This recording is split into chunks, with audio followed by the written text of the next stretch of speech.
السلام علیکم پیارے دوستو، غزوہ خیبر رسول اللہ صلی اللہ علیہ وسلم کے غزوات میں سے ایک ہے۔ آج کی اس ویڈیو میں بات کریں گے کہ خیبر کی لڑائی کب لڑی گئی تھی، کس سے لڑی گئی تھی، اور اس لڑائی میں حضرت علی کا کیا رول تھا۔ ان تمام باتوں کو جاننے کے لیے ویڈیو میں آخر تک بنے رہے، لیکن اس سے پہلے اس جیسی ویڈیو کے لیے ہمارے چینل کو سبسکرائب کریں۔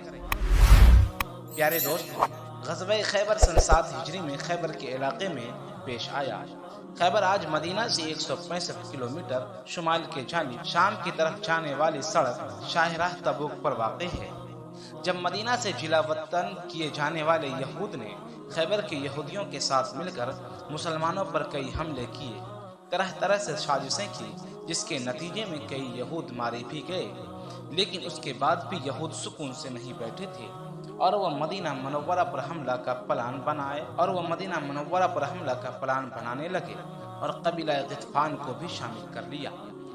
اس کے شامل ہونے سے یہود کی ایک بہت بڑی فوج تیار ہو گئی۔ جب اس کی خبر آپ صلی اللہ علیہ وسلم کو ملی تو آپ صلی اللہ علیہ وسلم نے 16,000 اصحاب کو لے کر خیبر کی طرف روانہ ہوئے اور غطفان اور یہود کے درمیان وادی رجیع میں قیام فرمائے تاکہ غطفان یہود کی مدد نہ کر سکے۔ یہودیوں کے پاس 20,000 کی فوج تھی۔ خیبر کے قلعے میں سب سے مضبوط قلعہ قموس تھا۔ اس قلعے کا سردار مرحب پہلوان تھا۔ سب سے پہلے لڑائی قلعہ نائم پر ہوئی۔ اس لڑائی میں محمود بن مسلمہ رضی اللہ تعالیٰ عنہ شہید ہو گئے، لیکن قلعہ آخرکار فتح ہو گئی۔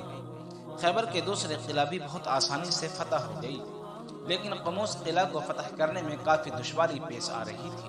چنانچہ ایک دن آپ صلی اللہ علیہ وسلم نے ارشاد فرمایا کہ کل صبح جھنڈا اس کے ہاتھ میں دوں گا جس کے ہاتھ پر اللہ تعالیٰ نے فتح رکھی ہے۔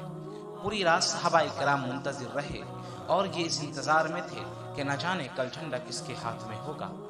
صبح ہوئی تو آپ صلی اللہ علیہ وسلم نے کہا، علی کہاں ہے؟ لوگوں نے عرض کیا کہ اس کی آنکھوں میں تکلیف ہے۔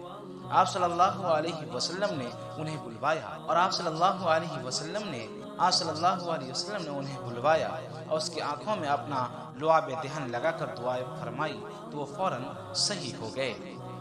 آپ صلی اللہ علیہ وسلم نے جھنڈا حضرت علی کے ہاتھ میں دے کر اس قلعے کی طرف روانہ کیا۔ اس قلعے پر جاتے ہی لڑائی شروع ہو گئی اور حضرت علی کے مقابلے میں مرحب پہلوان تھا، لیکن حضرت علی نے ایک ہی وار میں مرحب کے سر کو 2 حصے میں تقسیم کر دیا اور اس طرح 7 ہجری میں شروع ہونے والی لڑائی کا خاتمہ ماہ سفر میں ہوئی اور اللہ تعالیٰ نے مسلمانوں کو عظیم فتح عطا کیا۔ دوستو، آج کے لیے بس اتنا ہی، پھر ملتے ہیں اگلے ویڈیو